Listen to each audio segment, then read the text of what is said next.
Hello everyone, unique BP science academy সকলকে স্বাগত। আজ আমি আমার এই ভিডিওতে পড়াশোনা নিয়ে বেশি কিছু বলবো না। পড়াশোনা নিয়ে আসিনি আজ পড়াশোনার বাইরেও একটি বিশেষ কথা বলার জন্য এসেছি। তো যেটা আমরা সাধারণত অনেকে এড়িয়ে চলি, বলি না। তো আমাদের সকলের জীবনে মায়ের অবদান কিন্তু অপরিসীম। মায়ের স্নেহ, ভালোবাসা সবকিছু কিন্তু নিঃস্বার্থ হয়। তবুও আমার মাদের অনেকেই সম্মান করতে, যথেষ্ট সম্মান দিতে ভুলে যায়। তার জন্য মা কি নিয়ে কিছু কথা বলার জন্য আজ এসেছি। যদিও আজ মাতৃদিবস, এই দিবসে তোমাদের সকলে মাকে উইশ করছো, অনেকে করছো না, অনেকে করছো, সেটা নিয়ে কিছু বলতে চাই না।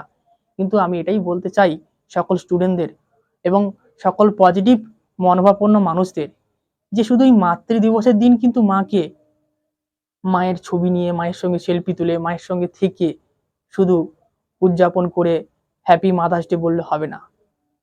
অ্যাজ এ টিচার হিসাবে এবং অ্যাজ এ ফ্রেন্ড হিসাবে, অ্যাজ এ দাদা হিসাবে এবং শুভাকাঙ্ক্ষী হিসাবে সকলের জন্য আমার এই বার্তা, যে মায়ের প্রতি ভালোবাসা যেন সবার সর্বদা অটুট থাকে। শুধু তাই নয়, এই শিক্ষাক্ষেত্রে আমাদের এগিয়ে যাওয়ার জন্য মায়ের অবদান কিন্তু অনস্বীকার্য। আমরা হয়তো এতটা ভেবে দেখি না। দেখো তো, আমাদের শিক্ষায় এগোনোর জন্য আমাদের শরীরকে সুস্থ রাখতে হবে। শরীর যদি অসুস্থ হয় আমরা পড়াশোনা করতে পারবো না। এবং মনকে সুস্থ রাখতে হবে। এই শরীর মন দুটোই কিন্তু ওতপ্রোতভাবে জড়িত আমাদের শিক্ষাক্ষেত্রে উন্নতি করার জন্য। শুধু শিক্ষাক্ষেত্রে নয়, জীবনে উন্নতি করার জন্য। আর এই শরীর এবং মন, এই দুটোই কিন্তু ভালো রাখার জন্য সর্বপ্রথম দায়িত্ব নেয় আমাদের মা। শরীর অসুখ হয়ে গেলে মাই প্রথম ছুটে আসে। শরীর গরম হয়ে গেলে শরীর ঠান্ডা করার জন্য মা ঠান্ডা নিয়ে চলে আসে। শরীর অসুখ হয়ে গেলে ওষুধ খাওয়ানোর জন্য মা চলে আসে।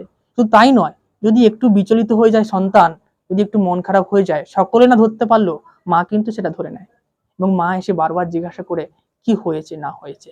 আমি নিজের লাইফ দিয়ে যেটুকু উপলব্ধি করছি সেটুকুই বলছি। তো এইটুকু থেকে মায়ের কাছ থেকে কোনো কিছু লুকিয়ে থাকে না।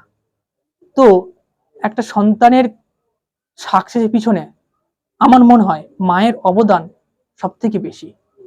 তাই সকলে মাতৃদিবসে মাকে, মাদার্স ডে উদযাপন করছো, সেটা খুব ভালো কথা।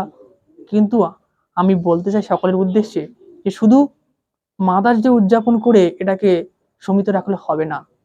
আমাদের সকলেরই উচিত, আমার, তোমার, তোমাদের, আপনাদের সকলেরই উচিত যে এই মাকে সম্মান করা। এবং শুধু মাতৃদিবস নয়, পুরো বছরটাতে মাকে যথার্থ রেসপেক্ট দেওয়া, মায়ের কাছে যতটা সম্ভব থাকা এবং মাকে তার ভালোবাসার প্রতি উত্তরে নিঃস্বার্থভাবে ভালোবাসা দান করা। মায়ের বয়স হলে মাকে দেখাশোনা করা। মায়ের প্রতি যেন কোনো অন্যায় জ্ঞানত না হয়ে যায়, কোনো খারাপ ব্যবহার না হয়ে যায়, তা লক্ষ্য রাখা। তো এটা তোমাদের সকলকে রাখা উচিত। তাই সকল স্টুডেন্টদের উদ্দেশ্যে এবং সকল সমভাবাপন্ন মানুষদের উদ্দেশ্যে, যারা আমার ভিডিওটি দেখছো তাদের উদ্দেশ্যে আমার জ্ঞানকৃত এটুকু বলা উচিত বলে আমি মনে করি। তাই বললাম, সকলে অনেক ভালো থেকো, সুস্থ থেকো, মাকে অনেক রেসপেক্ট করো এবং মাকে রেসপেক্ট ছাড়া কিন্তু জীবনে উন্নতি সম্ভব নয়, এটা মেনে নিও। কারণ জীবনে অনেক বড় মানুষ হয়েছে দেখেছি, কিন্তু মাকে, শুধু মাকে নয়, আজকের মাতৃদিবস বলে মাকে নিয়ে বলছি, মা বাবা দুজনেই কে যদি রেসপেক্ট না করো, মেনে না চলো, তাদেরকে সম্মান না করো, তাদেরকে না ভালোবাসো, তাদের সুখ দুঃখে শেষ বয়সে না পাশে থাকো, তাহলে কিন্তু জীবনে উন্নতি সাধন সম্ভব নয়। তাই আগে বড় মানুষ হতে হবে। আর বড় মানুষ হওয়ার জন্য প্রথম কর্তব্য হচ্ছে মা বাবাকে সম্মান করতে হবে, তাদের জায়গাটাকে ঠিক রাখতে হবে। তাই আমি আশা রাখবো যতজন এই ভিডিওটি দেখছো তারা আমার এই কথাবার্তাগুলোকে পজিটিভ ভাবে নেবে এবং যেটুকু জ্ঞানকৃত আমি তাই বললাম, সবকিছুতে বলতে পারলাম না, সেগুলো তোমরা পজিটিভ ভাবে নেবে এবং আশা করি কিছুটা হলো তোমাদের মানসিকভাবে তোমরা মা বাবাকে স্নেহ করার জন্য প্রস্তুত থাকবে। এইটুকু আমার বলার ছিল এবং আমি চাই আমার সকল স্টুডেন্টরা তারা মা বাবার প্রতি স্নেহ প্রদান করুক এবং মা বাবার প্রতি যথার্থ কর্তব্য পালন করুক। কারণ এই মা বাবার প্রতি যথার্থ কর্তব্য পালন ছাড়া জীবনে উন্নতি কখনোই সম্ভব নয়। তাই জীবনে উন্নতি করতে গেলে প্রথমে বড় মানুষ হতে হবে।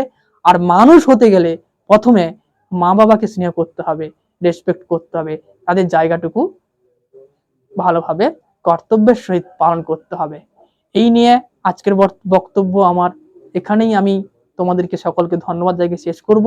শুধু একটা কথা বলবো, আজকের আমি পড়াশোনা নিয়ে এলাম না, এর পরবর্তীকালে আমি পড়াশোনা নিয়ে আসব। তোমাদের কার কেমন ক্লাস লাগবে জানালে আমার ক্লাসগুলো কিরকম করতে তার সুবিধা হবে। তাই তোমরা বলে দিও কে কোন ক্লাসে কে কি নিয়ে পড়াশোনা করছো, তাহলে আমি সেরকম ক্লাস নিয়ে আসতে থাকবো। পরবর্তীকালে দেখা হবে ম্যাথমেটিক্স নিয়ে এবং সায়েন্স নিয়ে এবং পড়াশোনা নিয়ে অনেক মজার মজার ভিডিও নিয়ে আসবো। আজ এই পর্যন্ত। যদি মনে হয় যে আমার পরবর্তীকালে কিছু পড়াশোনার যে ইনফরমেশনগুলো রয়েছে তা কাজে লাগবে, তাহলে চ্যানেলটি লাইক করে দিও এবং কমেন্ট করে এবং সাবস্ক্রাইব করে দিও। আজ টাটা, পরে দেখা হচ্ছে।